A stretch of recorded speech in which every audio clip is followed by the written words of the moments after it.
کہ جو لوگ اللہ تعالیٰ کے نام پر مانگنے کے لیے آئیں اور ہم اور آپ اگر اس کو نہیں دیں گے تو اللہ کی لعنت ہے اور پھٹکار ہے۔ لیکن یہ کب ہوگا اس کو ذرا سمجھنا ضروری ہے۔ پھر اسی طرح ایک اور سوال ہے کہ جو لوگ اللہ کے نام پر مانگتے ہیں اس پر بھی اللہ کی لعنت ہے کہ وہ مانگتا کیوں ہے؟ تو مانگنے والے پر بھی اللہ کی لعنت، اور جس نے نہیں دیا جبکہ اللہ کے نام سے مانگا گیا ہے اس کے اوپر بھی لعنت اور پھٹکار ہے۔ لیکن یہ کب ہوگا اس کو دیکھنا ہے۔ صدقہ و خیرات کرنا اچھا کام ہے، اللہ کے راستے میں دینا اچھا کام ہے، آدمی کھل کر بھی دے اور آدمی چھپا کر کے بھی دے، آدمی دکھا کر بھی دے، اس لیے زکوٰۃ جو ہے وہ غریبی کا شرطیہ علاج ہے۔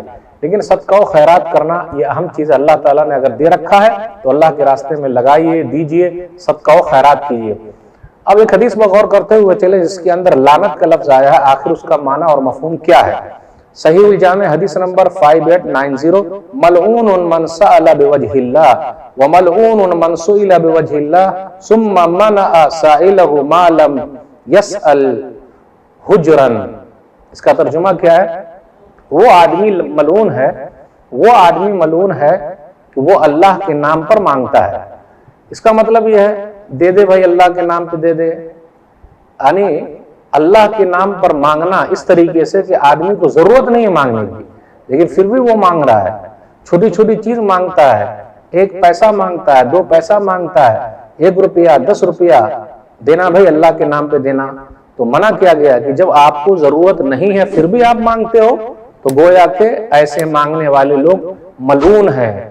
جو اپنا دھندا کھولے ہوئے ہیں، بھکاری بنے بیٹھے ہیں، بھکاری بنے بیٹھے ہیں اور اپنا دھندا چلا رہے ہیں اور مانگ رہے ہیں، تو ایسے لوگ ملعون ہیں۔ ایسے لوگوں کو دیکھ کر دینا چاہیے کہ واقعی وہ آدمی کیسا ہے۔ لیکن کچھ لوگ ایسے ہیں جو مجبور ہیں، تو آپ کیا کریں گے؟ مجبور کو تو دینا ہی پڑے گا، اور وہ بھی اللہ کے نام پہ مانگ رہا ہے۔ اس سے یہ بھی پتا چلتا ہے کہ اگر مجبور کو ہم نے اور آپ نے نہیں دیا تو کیا کرنا پڑے گا؟ تو بڑا مسئلہ ہو جائے گا، کیونکہ بیچارے کی ضرورت کیسے پوری ہوگی اور اللہ نے ہم کو دے رکھا ہے۔ تو کبھی کبھی مجبور آدمی ہمارے پاس آتا ہے اور اللہ کا واسطہ دے کے کہتا ہے کہ اللہ کے واسطے میری عزت رکھ لیجئے، تو ہمیں اور آپ کو چاہیے کہ اگر اللہ نے ہم کو دے رکھا ہے تو ہم اس کی عزت کو رکھ دیں۔ اگر نہیں عزت کو رکھیں گے اور اپنے گھر سے ہٹا دیں گے، بھگا دیں گے تو بڑا مسئلہ ہو جائے گا۔ تو ایسے لوگ ملعون ہیں، ایسے لوگوں پر پھٹکار ہے، ایسے لوگ اللہ تعالیٰ کی رحمت سے دور ہیں۔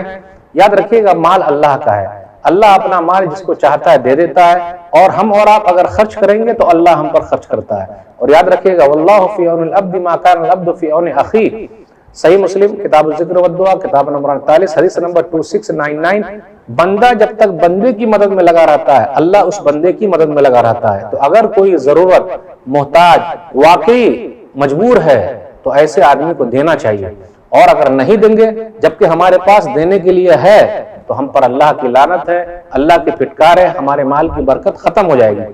پھر اسی طریقے سے جو لوگ اپنا دھندا بنائے ہوئے ہیں انہیں ڈرنا چاہیے، کبھی نہ کبھی پریشانی میں پھنس جائیں گے، اور ایسے لوگ پھنس بھی جاتے ہیں۔ اللہ تعالیٰ نے ان کے سکون کو ختم کر دیا ہے، اور دنیا کے اندر بھی نقصان اور آخرت میں بھی نقصان ہے۔ اللہ تعالیٰ سے دعا ہے کہ اللہ تعالیٰ نے ہم لوگوں کو دے رکھا ہے تو ہم کسی کی ضرورت پوری کریں، آمین۔ سبسکرائب کیجئے ہمارے چینل اور دبائیے بیل کا آئیکن تاکہ آپ کو ریگولر نوٹیفیکیشن اپڈیٹس مل سکے۔